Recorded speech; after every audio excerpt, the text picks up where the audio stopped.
Goeiemôre vriende en baie welkom by ons oordenkings op hierdie Sondagoggend. Groot voorreg om saam met die pad hierdie woord te loop. En ons is by Lukas 10 vanaf vers 21. Op daardie oomblik het Jesus deur die Heilige Gees dit uitgejubel en gesê: Ek loof U Vader, Here van hemel en aarde, dat U hierdie dinge vir slim en geleerde mense verberg en dit aan kindertjies bekend gemaak het. Ja, Vader, want so het U dit goed gevind. Alles is deur my Vader aan my toevertrou. En niemand ken die Seun nie behalwe die Vader, en niemand ken die Vader nie behalwe die Seun, en elkeen aan wie die Seun hom bekend wil maak.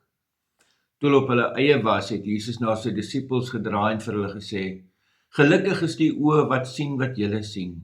Want ek sê vir julle, baie profete en konings sou graag wou sien wat julle sien, maar het nie gesien nie, en sou graag wou hoor wat julle hoor, en hulle het nie gehoor nie.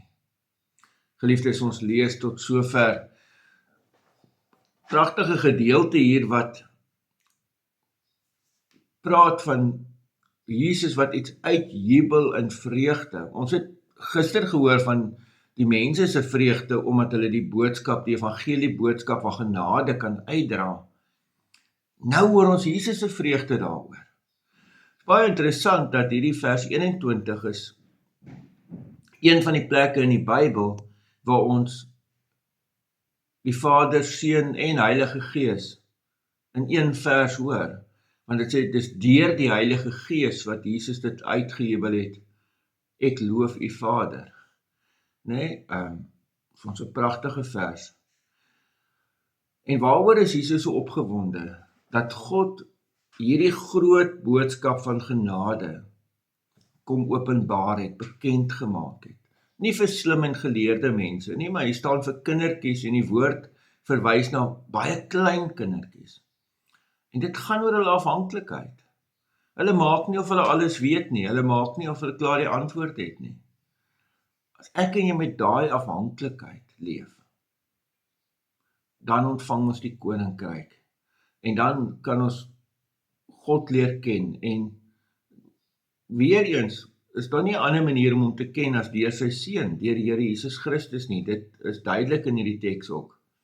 En dan sluit die teks af met Jesus wat vir sy disippels sê: "Jo, weet julle hoe gelukkig is julle? Julle sien wat soveel profete en soveel gelowiges deur die eeue na Hom uitgesien het en gewag het voor. Maar julle sien dit." En vriende, ek wonder baie keer, besef ek en jy hoe bevoorreg ons is. Want ek leef in 'n tyd waar ek kan terugkyk, waar ek kan lees oor die Here Jesus Christus, waar ek ook verstaan van sy kruisdood en van sy opstanding, en waar ek 'n Bybel het. As ek dink hoeveel Ou-testamentiese gelowiges nooit daai perspektief gehad het en nooit daai kennis gehad het nie. En die voorreg wat ons het. Ja, baie keer dink ek, hoe gelukkig was die disippels om saam met die Here Jesus fisies te kan loop.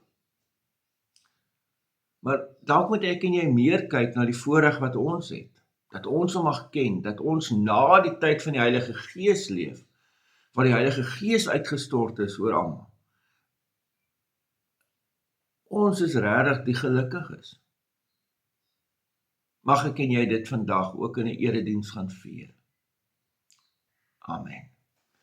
Here almagtige God, baie dankie vir die teks, dankie dat ons hierdie pragtige gedeelte mag lees. En dankie dat ons in afhanklikheid van U die koninkryk kan ontvang. Here, ons bid vir die eredienste. Ek bid dat U elke erediens sal seën. Ja, die 3 wat hier gehou word, in Eskort 8:00, 10:00 in Mooirivier en 4:00 vanmiddag in Wenen, dat U regtig in mense se harte sal werk, dat hulle sal wil gaan. Maar Here, ook elke erediens wat bygewoon word deur iemand wat hier luister, dat U dit 'n spesiale ontmoeting met U sal maak. In die naam van ons Here Jesus Christus. Amen. Vriende, mag jy 'n baie mooi en 'n baie geseënde dag hê. Totsiens.